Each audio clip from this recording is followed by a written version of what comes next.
Majority నా లెక్క ప్రకారం 100% ఎన్ఆర్ఐ తెలుగుదేశం పార్టీ కార్యకర్తలే ఆ బ్యాక్గ్రౌండ్ వాళ్ళు ఎక్కువ వచ్చారు. వాళ్ళందరికీ కూడా అభినందనలు. ఇప్పుడే ముగ్గురి స్పీచెస్ విన్నారు మీరు.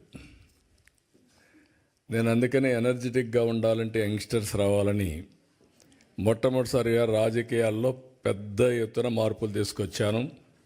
దానికి నిదర్శనం స్టేజ్ పై నుండే వీళ్ళు ముగ్గురు ఒక ఎగ్జాంపుల్ అని చెప్పి కూడా నేను మీకు తెలియజేస్తున్నా. ఒక చిన్న వయసు, అవకాశాలు ఇస్తే అందిపుచ్చుకునే స్ఫూర్తి. ఇక్కడ మీరందరినీ చూసినప్పుడు ఉదయం నుంచి మాట్లాడుతున్నా, ఎవరెవరు ఎక్కడెక్కడ నుంచి వచ్చారని. దగ్గర 12 దేశాలు ఇచ్చారు, ఇంకా ఎక్కువ ఉంటాయి కానీ ఇక్కడ ఉండేవాళ్ళు 12 దేశాలు ఉన్నారు. ఆంధ్రప్రదేశ్లో జిల్లాల మరిగా మీరు ఈ దేశాల్లో ఉన్నారు. యూకే నుంచి వచ్చారు, చేలు పైకెత్తండి. యూకే వాళ్ళందరూ చేలు పైకెత్తండి. Okay, very good. స్విట్జర్లాండ్, ఎక్కడైతే ఉన్నాం ఇక్కడే. ఒకప్పుడు నేను ఎయిర్పోర్ట్కి వస్తే ఎవరు కనపడేవాళ్ళు కాదు, ఒక్కరు కూడా ఉండేవాళ్ళు కాదు. కాదమ్మా, బిగినింగ్లో మీరు ఎవరు లేరు, 95లో ఎవరు లేరు ఇక్కడ. తర్వాత వచ్చారు మీరంతా. అప్పట్లో ఇక్కడ ఎవరూ లేరు. యూరోప్లో అసలు తెలుగు వాళ్ళే ఉండేవాళ్ళు కాదు, ఇండియన్స్ కూడా లేరు. అప్పట్లో యూరోప్ కూడా ఇండియన్స్ని అలో చేసేవాళ్ళు కూడా కాదు, కన్జర్వేటివ్గా ఉండేవాళ్ళు. ఇప్పుడిప్పుడు లిబరలైజ్ అయ్యారు. అందుకే అందరూ మన వాళ్ళు చాలా తెలివైన వాళ్ళు. ఎక్కడ అవకాశాలు ఉంటే అక్కడికి వెళ్ళిపోతారు. అప్పుడు నేరుగా అమెరికాకి వెళ్ళిపోయారు. ఇప్పుడు అమెరికా నుంచి చూస్తే ఇప్పుడే ఒక మిత్రుడు మాట్లాడాడు, చాలా బాగా చెప్పాడు. బోలెడన్ని అవకాశాలు ఉన్నాయి యూరోప్లో. ఇది ప్రారంభం మాత్రం. మీరు ఊహించనటువంటి అవకాశాలు ఇండియన్స్కి ప్రపంచం మొత్తం వస్తాయి. ప్రత్యేకంగా తెలుగు వాళ్ళు అందరిలో అగ్రస్థానంలో ఉంటారు, దానికి అనుమానమే లేదు మీకు. అయితే అప్పుడప్పుడు నేను మాట్లాడినప్పుడు అనిపిస్తుంది మీకు, ఈయన ఇట్లే మాట్లాడతాడులే, మనం చేసేది ఏముంది, వచ్చాం విన్నాం వెళ్ళిపోయి పడుకుందాం అనుకుంటారు. అది కాదు. ఒక పట్టుదలతో మీరు చేయగలిగితే ఈరోజు నేను ఇదైనా ఒకసారి మాట్లాడతాను. జర్మనీ నుంచి వచ్చారు, చేలిపోతాను. జర్మనీ ఒకప్పుడు మోస్ట్ అడ్వాన్స్డ్ కంట్రీ, ఇప్పుడు కూడా,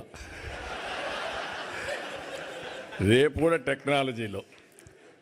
కానీ యూరోప్ మొత్తం ఏజింగ్ ప్రాబ్లంతో మీకు ఎక్కువ అవకాశాలు వచ్చే పరిస్థితికి వచ్చాయి.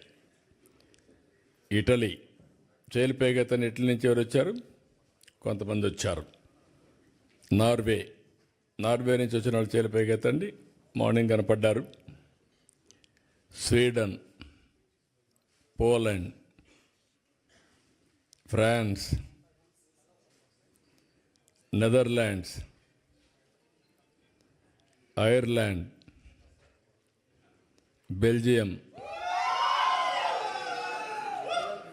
ఆస్ట్రియా,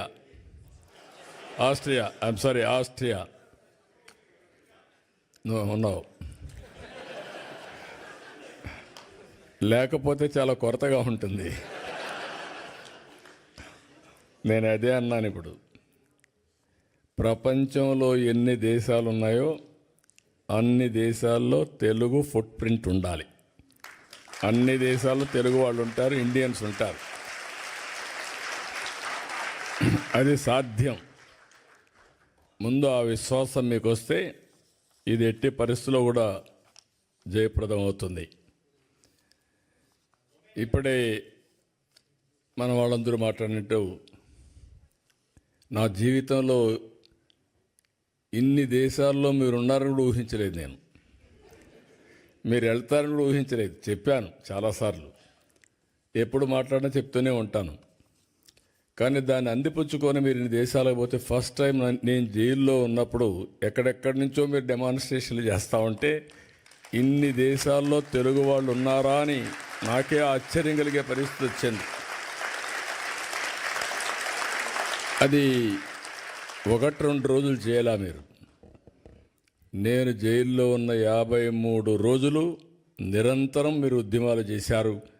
దీనికి నా జీవితాంతం నేను అనుకున్నాను. కొంతమంది చనిపోయినా గుర్తుంటారు, కానీ నేను బ్రతుకున్నగానే గుర్తుపెట్టుకున్నారంటే నా జీవితంలో మర్చిపోలేను. అక్కడి నుంచి ఎన్నికలు వచ్చాయి. ఎన్నికల్లో కూడా చాలా సమర్థవంతంగా మేము ఆలోచించాం. రాష్ట్ర భవిష్యత్తు ఒక పక్క, రాజకీయాల్లో ఉండదగ్గ వ్యక్తి కాని వ్యక్తి ఆ రాష్ట్రంలో ముఖ్యమంత్రిగా ఉంటే ఏం జరిగిందో మనం చూసాం. అందుకని అందరం కలవాలనుకున్నాం. తెలుగుదేశం, జనసేన, బీజేపీ 3 పార్టీలు కలిసి పోటీ చేశాం. పోటీ చేస్తే నాకే ఆశ్చర్యం వేస్తుంది. ప్రపంచంలో ఎక్కడెక్కడి నుంచో వచ్చారు మీరు, నెలల తరబడి అక్కడే ఉన్నారు.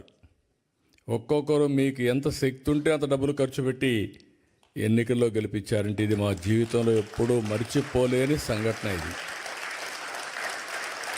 ఇది అప్పుడప్పుడు చరిత్రలో అనుకుంటాం, కానీ ఇంత స్ఫూర్తిదాయకమైనటువంటి జాతి ఉండడం, నేను ఆ జాతిలో పుట్టడం నా అదృష్టంగా భావిస్తున్నా.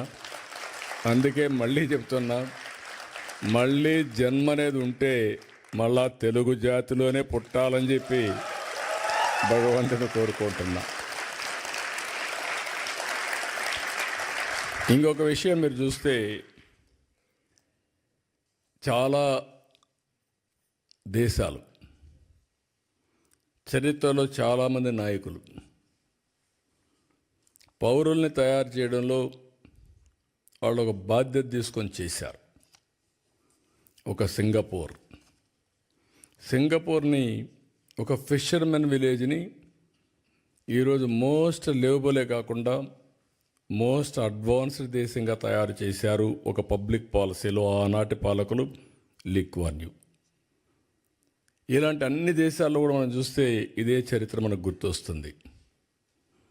చరిత్ర అంతా నేను అందుకే 95లో ముఖ్యమంత్రి అయినప్పుడు ఆలోచించాను. మన రాష్ట్రం అంతా ఆంధ్రప్రదేశ్ అంటే వ్యవసాయం, అక్కడికక్కడే వ్యవసాయం చేసుకుంటూ అదే పనుల్లో ఉండేవాళ్ళం. మీరు గుర్తుపెట్టుకోవాల్సింది, మీలో కూడా ఎందుకు నేను మాట్లాడుతున్నానంటే, ఎప్పటికప్పుడు మీలో కూడా ఒక ఆలోచన విధానం రావాలి, చైతన్యవంతులు కావాలని చెప్తున్నాను. 91లో ఆర్థిక సంస్కరణలు వచ్చాయి. నేను 95లో ముఖ్యమంత్రి అయ్యాను. 93 ఆ ప్రాంతంలో ఇంటర్నెట్ రెవల్యూషన్ వచ్చింది.